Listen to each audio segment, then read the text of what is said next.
Bismillahirrahmanirrahim. Assalamualaikum warahmatullahi wabarakatuh. Waalaikumsalam warahmatullahi wabarakatuh. Alhamdulillahi rabbil alamin. Allahumma fasalli wa sallim ala sayyidina wa nabiyyina wa maulana Muhammadin sayyidil anbiya'i wal mursalin wa ala alihi wa ashabihi wa azwajihi wa dhurriyyatihi wa man tabi'ahum bi ihsanin ila yaumiddin, amma ba'du. Bapak Ibu para jamaah sekalian yang disayangi Allah dan dicintai Allah, sebelum kita melanjutkan pengajian di pagi hari ini, ada sedikit informasi, yaitu insyaallah nanti di tanggal 2 Juni hari Ahad, tanggal 2 Juni 2024, kami keluarga besar pesantren Al-Islami Nurul Anwar akan mengadakan syukuran dalam rangka perpisahan dan wisuda santri-santri kami yang lulus tahun ini dari tingkat ula, wusta dan ulia, atau tingkat SD, SMP dan SMA. Oleh karena itu kami mengharap dan mengundang kepada seluruh jamaah agar bisa hadir di dalam acara tersebut di hari Ahad tanggal 2 Juni 2024. Mudah-mudahan semua bisa berhadir. Kemudian juga kami seperti yang diketahui juga membuka layanan umrah yang biasanya kita harga 32 juta 12 hari sampai terkadang 13 atau 15 hari perjalanan. Nah, di hari Ahad nanti tanggal 2 Juni 2024, siapa yang kepingin berangkat umrah nanti bersama kami setelah musim haji, dengan harga 27 juta rupiah, kualitasnya sama, yakni pesawatnya bisa jadi Garuda, Saudi, Etihad, Qatar, Emirat dan lain sebagainya.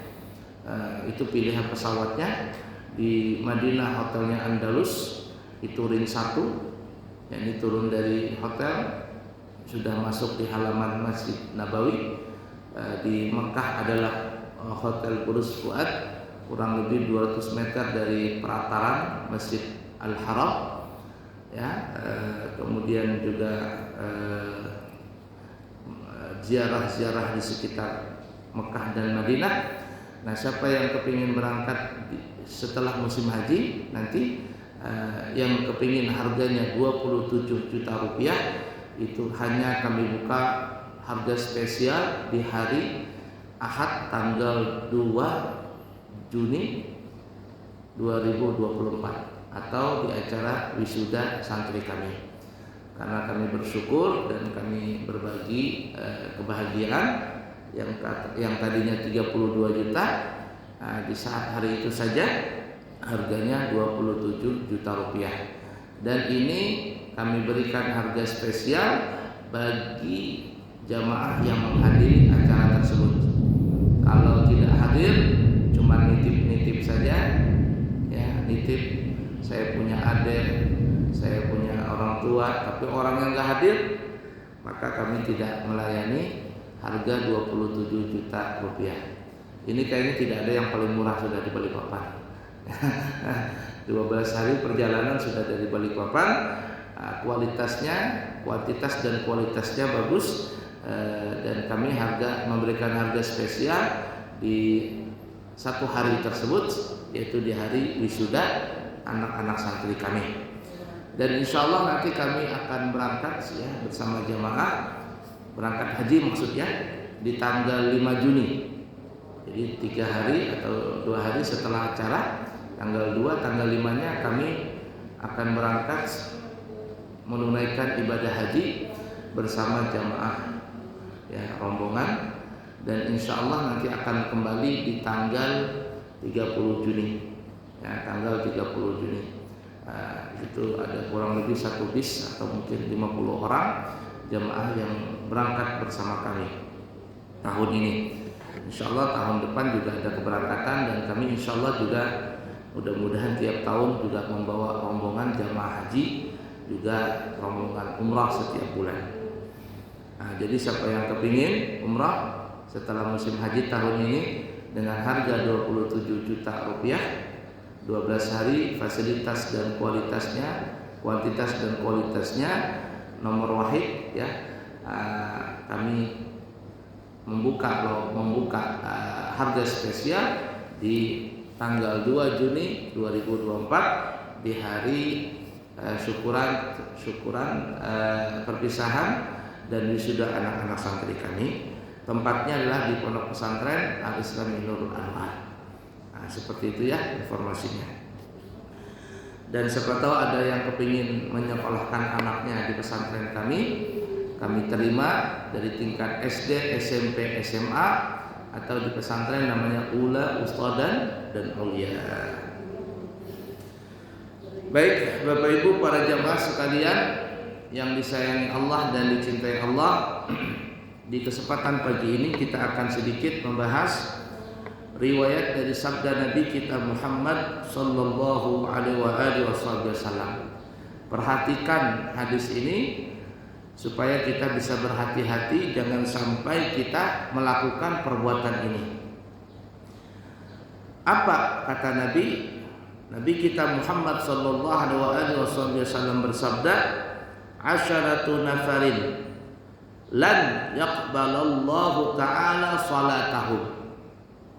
Kata Nabi, ada 10 golongan orang.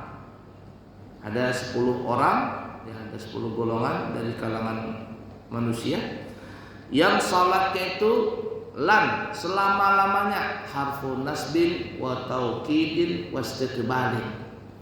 Artinya selama-lamanya tidak Allah akan terima salat-salat mereka.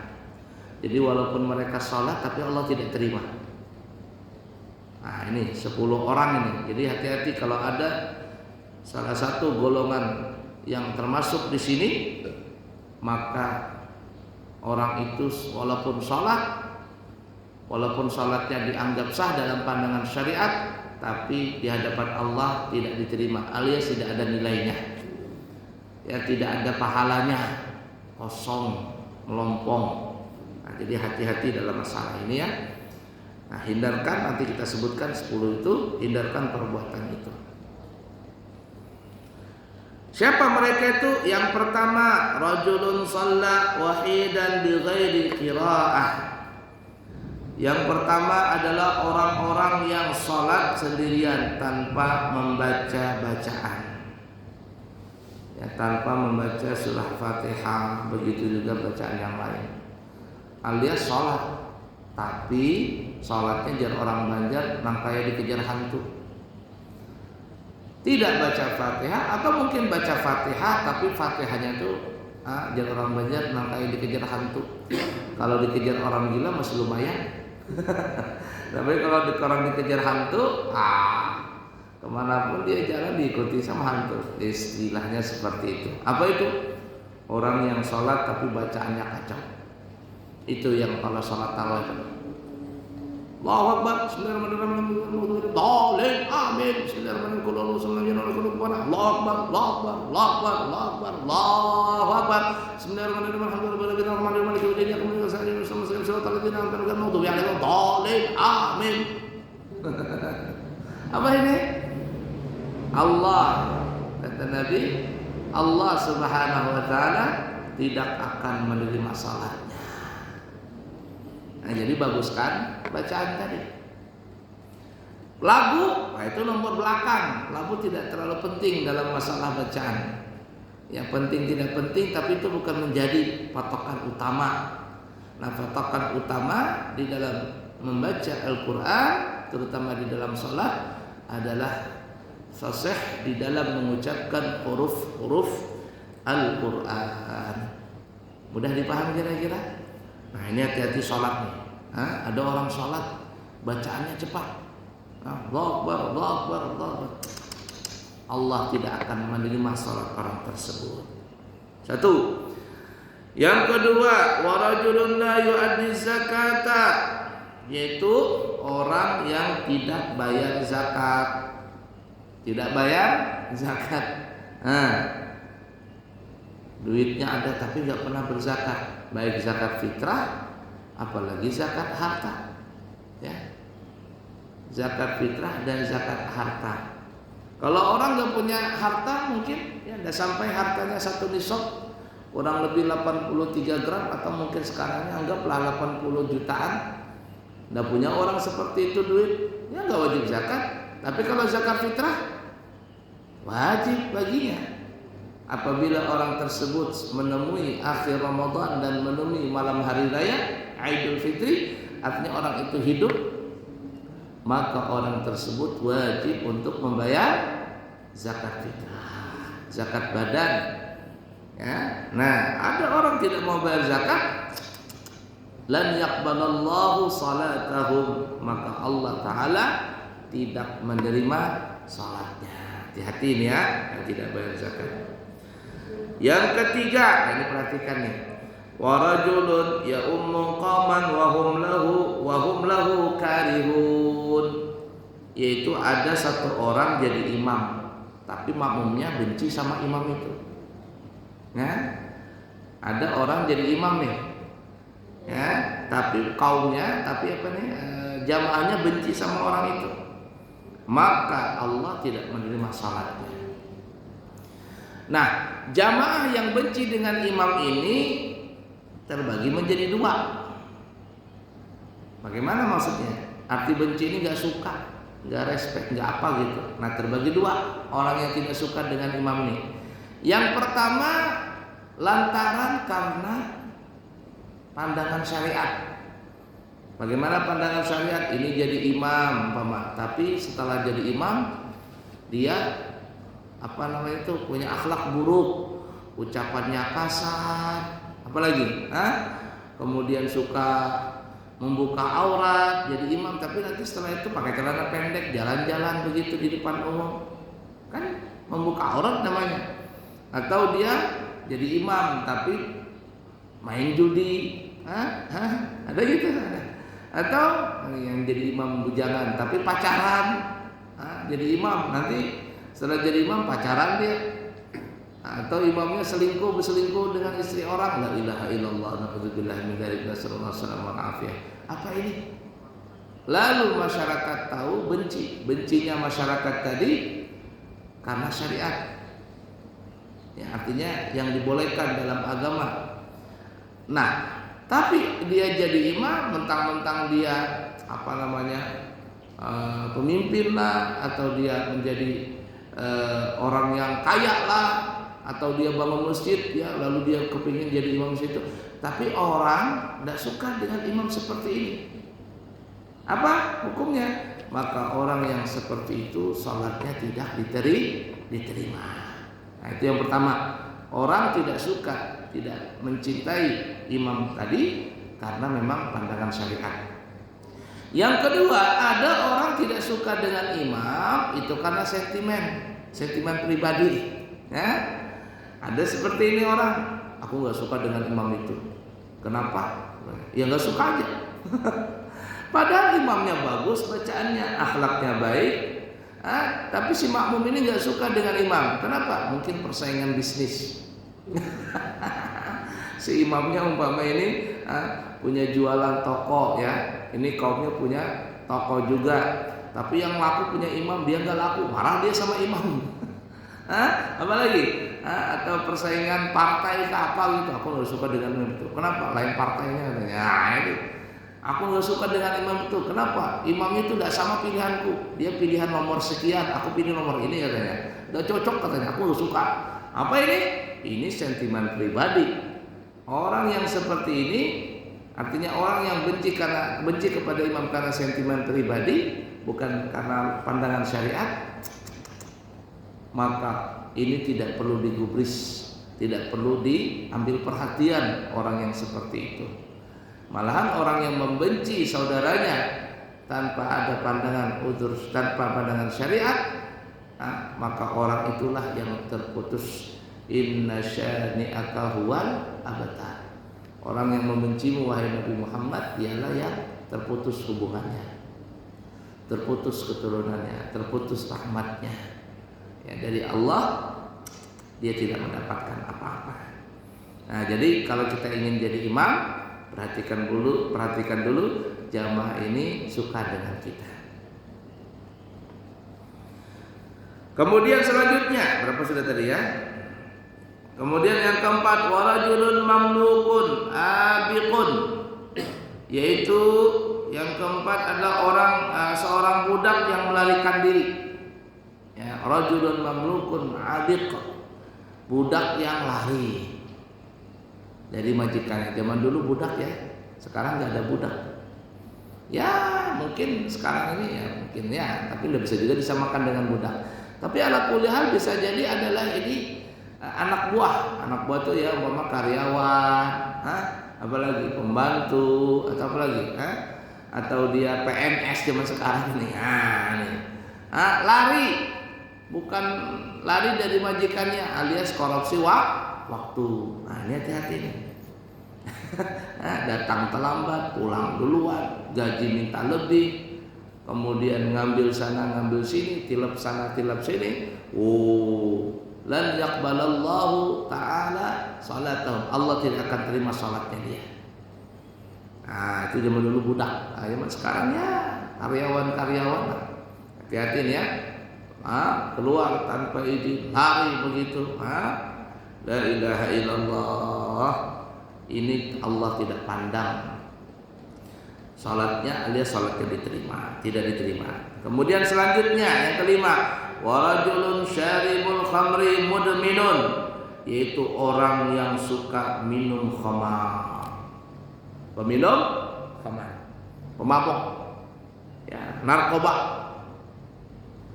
Nar itu bahasa Jepangnya api, kobar, berkobar-kobar. Jadi siapa yang narkoba, dia makan api yang berkobar-kobar dan akhirnya masuk ke dalam neraka, dibakar dengan api yang berkobar-kobar di dalam neraka.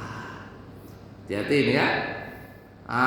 Jadi narkoba, mabok-mabokan, ya termasuk juga ngelem anak-anak nih. Ngelem pox diisapnya. Apa ini? Ini awal daripada orang yang suka narkoba. Ini tidak diterima, mereka punya sholat. Kemudian yang keenam, ini khusus bagi perempuan, hati-hati perempuan. Apa itu? Wa mra'atun batat wa zawjuha sakhitun 'alaiha. Perempuan yang di malam hari tapi perempuan tidur di malam hari tapi suaminya marah dengan dia. Yani suaminya tidak ridho dengan dia. Mungkin sang istri ini bikin kesalahan kah? Ya, tidak minta maaf, lalu ngomel-ngomel, marah-marah dengan suaminya. Suaminya pun kesal dengan sifat istri yang seperti itu. Nah ini perempuan tidak diterima sholatnya. Walaupun sholat dia tahajud, walaupun dia sholat tahajud, sholat subuh, sholat maghrib, tapi suaminya marah, benci dengan istrinya dengan sifat perempuan tadi. Nah ini ya. Termasuk juga diajakin sama suaminya, "Ma, sudah bersikah, sudah. Ayo, moh," katanya. "Ayo selesai sudah." Apa ini? Berdosa. Suaminya sampai tidak ridha, maka perempuan ini walaupun dia salatnya tidak diterima. Apalagi selanjutnya 6 ke 7 ya. Selanjutnya wa mra'atun hurratun tusalli bi ghairi himarin, bi ghairi khimar, bukan himar yang pakai kha, khimarin, yaitu perempuan yang sholat, perempuan merdeka yang sholat tanpa memakai telukung, alias perempuan sholat tapi auratnya kelihatan, ini rambut nih kelihatan. Nah, tidak pakai apa kata orang, ciput kah? Ciput bahasa kitanya ya. Rambutnya kelihatan. Nah, nih sholat mukanya longgar begitu. Nah, rambut kelihatan di sini. Nah, atau di atas. Maka perempuan yang sholat seperti itu tidak diterima. Hati-hati ini perempuan ya. Ini perempuan sering kesalahan dalam sholat itu dua. Yang pertama kelihatan rambut, yang ketiga kelihatan auratnya. Bagaimana kelihatan auratnya? Nah, nih. Kalau rambut kita sudah sebutkan tadi ya. Nah, auratnya itu terkadang begini nih perempuan. Pakai mukena umpama. Kan itu kan mukena itu wajib tertutup seluruh wajah kecuali rambutnya. Ya, artinya maksudnya wajib tertutup seluruh wajah ya, termasuk rambut ya, termasuk dagu. Nah, ini perempuan tuh pakai mukena, mungkin rambutnya tertutup, tapi dia pakai mukena. Nah, di sini longgar, nah kelihatan sini. Atau di sini taruhnya pakai. Nah, salat ini bukan wajah ini wajib tertutup, ini aurat. Jadi kalau perempuan mau sholat, nah sampai di sini nih. Ini banyak yang punya istri nih, suami-suami ya. Nanti pulang bilang kasih tahu istrinya kalau sholat, nah mukananya taruh di sini, nah. Jangan di sini, nah kelihatan sini, taruh di atas sini. Ya, ini aurat ini. Nah, atau bapak mukananya longgar, nah, kelihatan leher sini ya, atau sini rambutnya kelihatan, tidak sah sholatnya perempuan tadi. Apalagi kesalahannya yaitu pakai mukena atasan dan bawahan. Ya, mukena yang atasan bawahan. Kalau mukena zaman dulu kan kayak mukena terusan jar orang Banjar, mukena terusan. Kayak kain kafan gitu langsung. Nah, zaman sekarang ini mukena itu ada yang atasan bawahan. Kemudian ketika dia salat si perempuan ini tidak pakai baju lengan panjang. Ketika dia mengangkat tangannya untuk takbir, Allah. Nah, sini kelihatan. Di sini kelihatan. Apa yang terjadi? Tidak sah salatnya. Atau dia ruku. Ketika dia ruku, Allahu Akbar. Nah, mukananya terjuntai ke depan. Dari depan mungkin tidak kelihatan, tapi dari belakang kelihatan dia punya tangan sini nih. Kelihatan. Tidak sah salatnya. Atau apalagi ketika sujud terlalu tinggi mengangkat pinggulnya. Orang kan perempuan itu kalau sholat, kalau sujud rendah pinggulnya. Ini enggak, tinggi pinggulnya. Mukenanya terangkat sampai akhirnya kelihatan telapak kaki perempuan tadi. Apa ini? Tidak sah salatnya. Hati-hati ya. Nah, jadi perempuan itu mesti hati-hati salat. Pakai kaos kaki, pakai apa nih? Handsot namanya. Nah, taruh di sini jilbabnya. Kalau seandainya dia salat dengan cara seperti itu aman. Tapi kalau tidak seperti itu, kelihatan auratnya, maka tidak diterima salatnya. Itu yang kata Nabi tadi, wa imra'atun hurratun tusalli bi ghairi khimarin. Perempuan yang merdeka, perempuan yang salat tidak pakai khimar, pakai kerudung lah bahasa kita. Nah, berapa sudah tadi ya? 6 atau 7 lupa. Hitung aja sudah ya. 7 ya. Ya 7. Sekarang berapa? 8 ya? 7. Nah, wa akilur riba. Hati-hati. Apa itu? Orang yang suka makan riba, rentiner, lintah darat. Lintah biasanya hidup di mana ya? Di air kan. Nah, ini lintah darat. Yang diisap bukan lagi darah. Kalau lintah yang diisap darah. Kalau ini apa? Yang diisap duitnya orang, hartanya orang diisap sama lintah darat ini, alias rentiner. Orang berutang 1 juta, bayarnya 1.200.000. Nah, ini yang pinjol apa? Pinjol apa? Panjol? Pinjol. Pinjol, pinjam online. Hati-hati nih. Banyak sekali orang yang bersangkut paut dengan seperti itu. Nah, jadi orang yang makan riba, salatnya tidak diterima oleh Allah. Ya, berapa sudah itu? 8 ya. Sekarang 9. Ya. Nah, intinya seperti itulah ya. Yang ke-9, wal imamul jairu. Pemimpin yang nyeleweng. Wal imamul jair, pemimpin yang zalim. dia jadi pemimpin dari tingkat RT, RW, dari RW boleh kapan ya? Lurah. Kalau di Jakarta masih ada RW, tingkat RT, RW, lurah, camat, apalagi? Eselon 1, eselon 2, ya, bupati, wali kota, gubernur, menteri, presiden. Mentang-mentang dia jadi pemimpin, langsung jadi Allahu Akbar. Tapi dia ini korupsi, tapi dia jahat dengan rakyatnya, terlalu jahat dengan rakyatnya, ditindas. Apa yang seperti ini? Maka pemimpin yang jahat, pemimpin yang zalim, walaupun dia salatnya tidak diterima. Hati-hati. Nah, kemudian yang ke-10, warajulun la tanhahu salatuhu 'anil fahsya'i wal munkar la yasdadu minallahi illa bu'da, yaitu seseorang yang salatnya tidak ada fungsinya. Fungsi salat itu apa?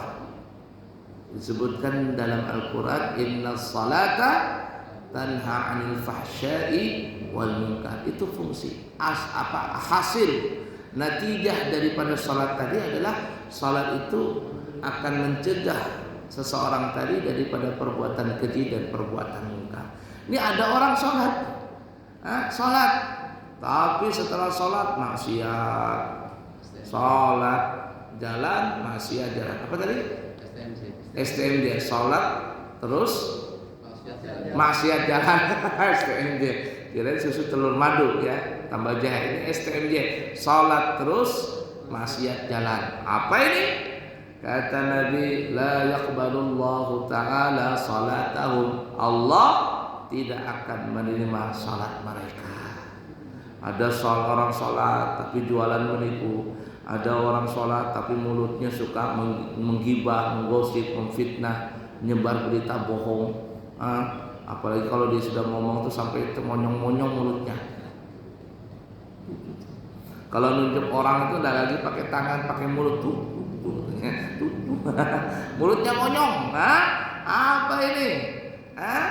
Maka salatnya tidak diterima. STMJ dari salat terus maksiat jalan. Nah, itulah para jamaah 10 perkara atau 10 orang apabila ada salah satu seseorang melakukan daripada perbuatan yang 10 tadi, walaupun dia salat, maka salatnya tidak diterima. Apalagi kalau begitu saya enggak salat sama sekali, tambahnya lagi berdosa-dosanya. Sudah enggak salat, bikin maksiat lagi. Ini yang salat saja enggak diterima, apalagi enggak salat, bukan enggak diterima lagi, malah ditolak tadi ya sama sekali. Nah, jadi perhatikan masalah tadi, apabila ada salah satu perbuatan yang dilakukan tadi, maka segeralah bertobat dan minta ampun kepada Allah, kembali kepada Allah. Maka insya Allah kalau kita melakukan ibadah terutama salat, kita punya salat diterima oleh Allah Subhanahu wa ta'ala. Kalau salat kita diterima, maka insya Allah semua urusan di akhirat nanti mudah. Karena awwalu ma yuhasabu bihil 'abdu yaumal qiyamah as-shalah. Kata Nabi seperti itu kurang lebih ya. Pertama kali hisabnya seorang hamba yang dihitung oleh Allah pertama kali ya, as-shalah kata Nabi, yaitu masalah salat. Jadi yang pertama kali diperhatikan adalah salat. Fa in ujidat thamatan qubilat minhu wasairu amali. Kalau orang tadi hidup di dunia dia rajin salat, dia menjaga salatnya, maka Allah akan terima salatnya dan Allah akan terima juga ibadah yang lainnya. Tapi sebaliknya, fa in wujidat naqisatan ruddat alaih wa sa'iru amalin. Tapi kalau salatnya didapat kurang, STMJ tadi ya. Salat terus maksiat jalan. Apa yang terjadi?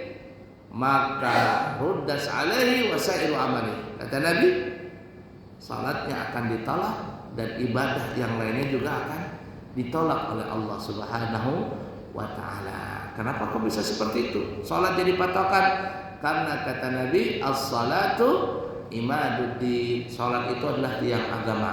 Faman aqamaha faqad aqamadin. Siapa yang menegakkan salat, maka dia menegakkan agamanya.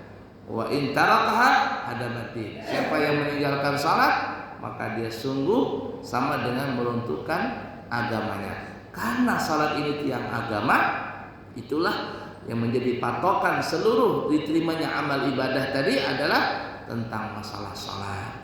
Nah, jangan sampai kita melakukan salah satu perbuatan yang 10 tadi. Kalau ada yang melakukan itu, maka salatnya seseorang tadi tidak akan diterima oleh Allah Subhanahu wa ta'ala. Baik Bapak Ibu para jemaah sekalian yang disayangi Allah dan dicintai Allah, mungkin seperti ini atau sampai di sini yang kami bisa sampaikan. Mudah-mudahan bermanfaat buat kita semuanya dan kita bisa mengamalkannya, terutama kami pribadi. Sekali lagi kami undang para jamaah, Bapak Ibu semuanya untuk bisa hadir di dalam acara syukuran perpisahan dan wisuda santri kami yang lulus tingkat ula, ustadz dan aulia. Tanggalnya adalah tanggal 2 Juni 2024 hari Ahad, dimulai dari jam 8 pagi. Dan siapa yang kepingin berumrah 12 hari dengan fasilitas ya bintang 5 bahasa kita ini ya, maka dengan harga 27 juta rupiah itu bisa didapatkan satu hari saja promonya spesialnya, yaitu di hari wisuda anak santri kami. Jadi siapa yang berminat berumrah dengan harga 27 juta rupiah, ayo hadiri acara di pesantren Al-Islami Nurul Anwar. Yang baik dari Allah, yang buruk dari pribadi, minta maaf, minta ampun. Subhanakallahumma wa bihamdika asyhadu an la ilaha illa anta astaghfiruka wa atubu ilaik. Wa akhiru kalam, wassalamu alaikum warahmatullahi wabarakatuh.